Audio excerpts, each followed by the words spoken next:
Hey everybody, it's Cassandra and Paula with All In for 2025. How are you all today? I hope you're doing well.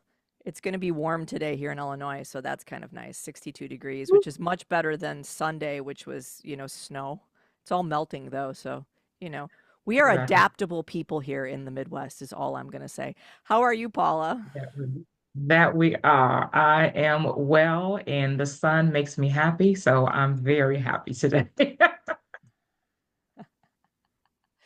So, in our pre-talk, which we always have a pre-talk, Paula and I were talking about limiting beliefs and also sort of trusting yourself, especially around life, business, all the things. Um, and I was sharing some decisions that I had made last week about my own business, about my own life, things that I want to shift. And we'll get into this, but how does this resonate for you, Paula? Yeah, I think same thing. I think one of the things that is so important is having clarity. I think one of the things, as we were, talking about, is you will have lots of noise in your ear, especially as an entrepreneur, but just in life. There will always be somebody who has an opinion about how you should be doing something, the way you should be doing it, and you question yourself, and am I doing it the right way? And limiting beliefs is one of those things that I think can mire anybody down. It really can. It gets to a place where you just and how you think about what you're doing and you limit yourself. And so yeah, it definitely resonates. And I think as we were talking about is, we have to trust our own voices, right? We have to trust who we are, our gifts that we have and how we use them, and recognize that there's somebody out there waiting for our gift. And when we unfortunately go down, this path, and I've been down many, many paths, um, it's prolonging the person who's waiting for us to hear what we need to say to them. And so we've got to take hold of those beliefs and recognize that it's okay to do it the way we want to do it. It's okay. It's okay. Yeah, and I think sometimes when you make a change, whether it's a pivot into another career or a shift in your business or a life change of any kind, because we have such access to information now, right? We will like look it up, Google, get how's everybody else doing it? What are they doing? How should I be doing it? Oh, wait, this person does it this way. And you end up going down this rabbit hole. And I feel like what happened to me, and I think research is good. I'm not saying that. There's huge value in research. There's huge value in sort of seeing how other Yes. people are doing things. But ultimately, I think what happens is we get hung up on feeling like we're not doing all the things that we need to be doing based on what we're seeing everybody else doing. Mhm. And suddenly you're like, well, I should be doing this and I should be doing that. And I'm not doing that. And gosh, do I really need to spend 3 hours a day on social media? Do I really need to, there's like these things. And ultimately, what I always have come back to in my own life, and it's cyclical, because I Mhm. always feel like I have like seasons, we all have seasons, is trusting your own instincts, trusting your own gut, asking yourself, what is Mhm. it that lights me up? And how do I want my life to look around that? And obviously business you have to get business, you have to try to, if you're going to in business for yourself, you have to try to build your business and whatever. But there doesn't necessarily have to be a one size fits all way to do that. If somebody's method works for them, great, but find what works for you.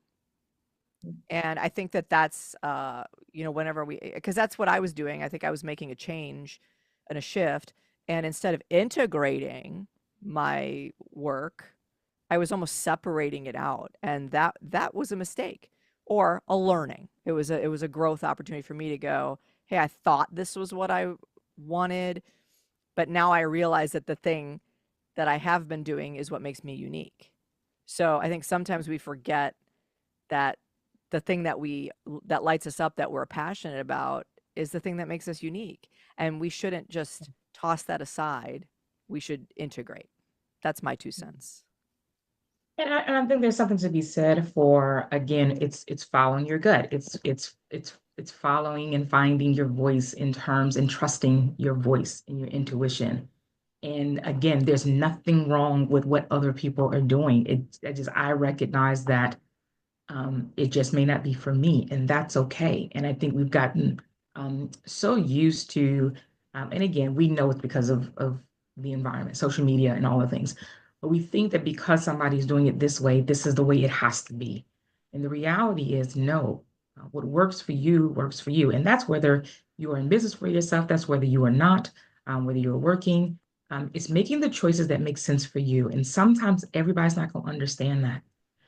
I have said over and over in the last couple of years as I speak, I am unapologetically Paula, and I'm gonna keep saying that. And I'm saying it from a place of not arrogance. I'm saying it from a place of this is who I am, and it doesn't mean that I'm perfect. It doesn't mean any of that. I know that I can still grow and learn all the things. But when I say that, it's saying from a place of maybe the things that I do and the way I show up is what makes me happy. And I think too often, you'll switch and I'll switch and oh, I should go do this. No, no, you are unapologetically Paula. Do you? And I think sometimes it gets very frustrating, right, to ourselves. Then when we try going down this path, and then you quickly realize, why did I go down this path? Why am I doing this? And the gut tells you, yeah, you shouldn't have done it. And so listening to that gut, listening to the intuition, it matters.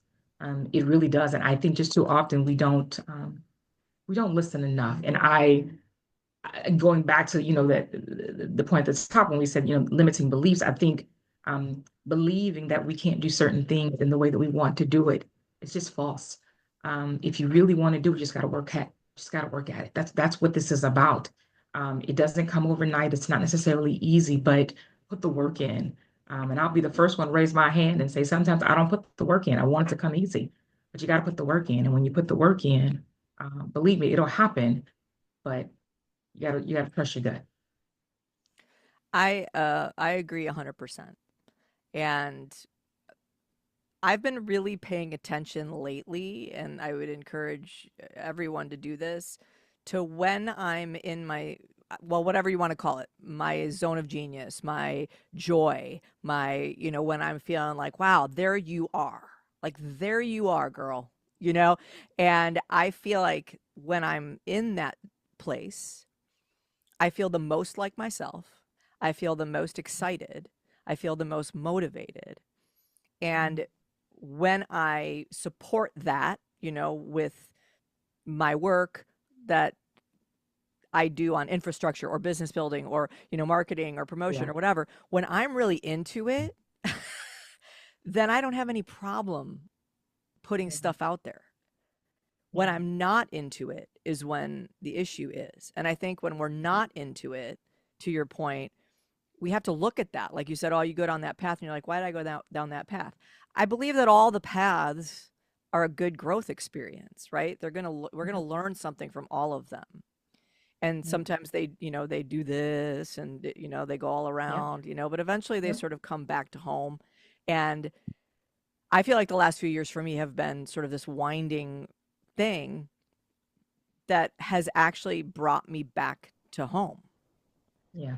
But Yeah. home is what I lost during the pandemic. Yeah.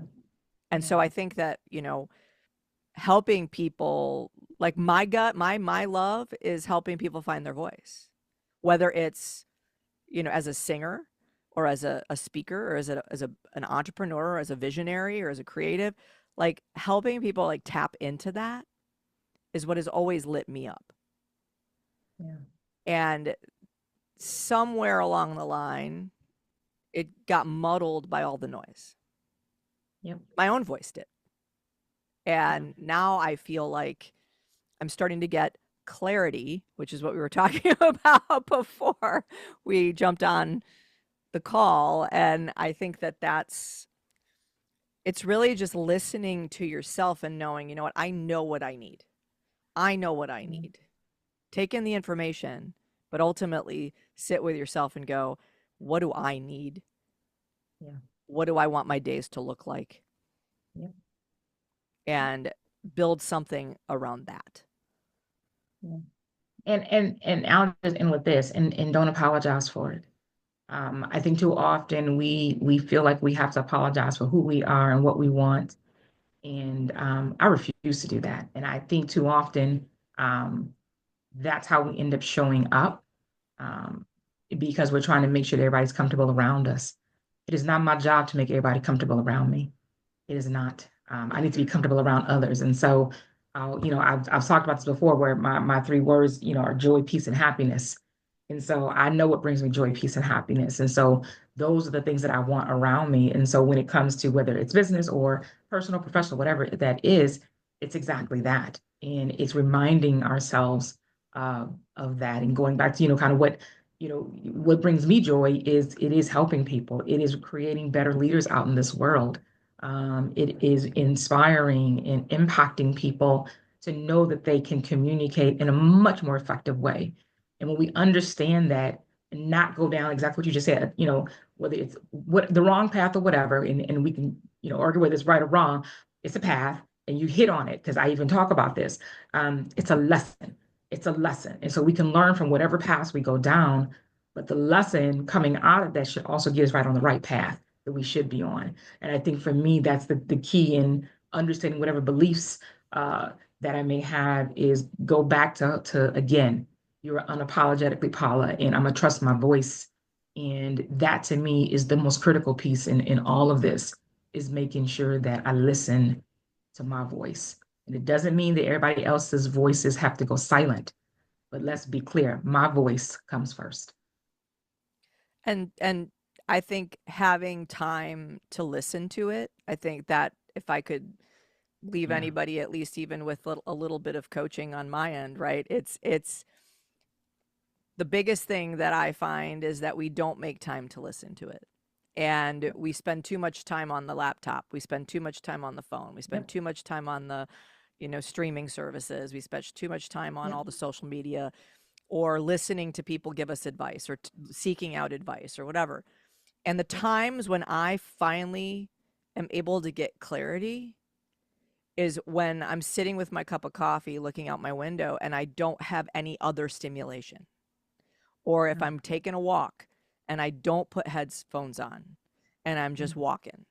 And those are the moments where the ideas come and the peace comes Yep. and the remembrance of who I am comes. And I think it's so important, even if it's 5 minutes.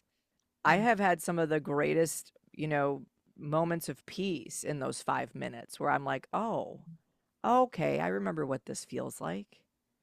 I remember what this feels like. And that little spark starts to ignite again. And that's what I'd been missing, and so that's what I'm finding again. But I think it's so important to take the time to listen to yourself. I've been doing about less than 3 minutes every day, at least three times a day. Very slight meditation, and it helps. And I think sometimes just starting there, even if it's one time a day, that's the key. So I agree 100%. So go out there, you all, and if nothing else, for 2 to 3 minutes, just start and just meditate without all the noise. You'll get some clarity. So peace and consistency are my words. What were yours again, Paula? Joy, peace, and happiness. Peace, consistency, joy, peace, and happiness to you all. How is that? Love it. Love it. All right, everyone, have a wonderful day. We'll see y'all next week.